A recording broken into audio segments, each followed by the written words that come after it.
নমস্কার, সুপ্রভাত। আশা করি আপনারা সকলে ভালো আছেন। আজকে খুব কটকটে রোদ উঠেছে।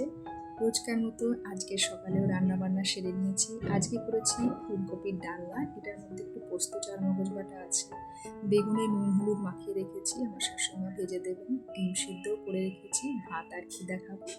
আর শশা কেটে রেখেছি এখানে, আর আটা মেখে রেখেছি, শাশুড়িমা রুটি ভেজে দেবেন।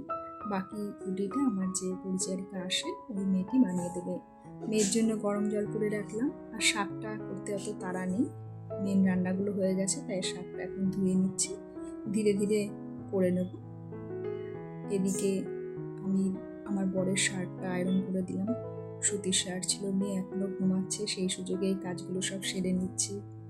শ্বশুরমশাই খেতে বসেছেন, আমার বর টেবিলে খান। সকালবেলায় তাড়াহুড়োর সঙ্গে শ্বশুরমশাই উটোপাটা করতে পারেন না, উনি ঘরে বসে শান্তভাবে খান। আমি এই হার্বাল চাটা মাঝে মধ্যেই খাই, নিয়ম করে আর খাওয়া হয় না।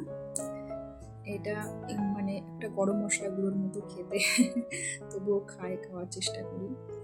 ভুলে যাই অর্ধেক দিন কাজের ফাঁকে।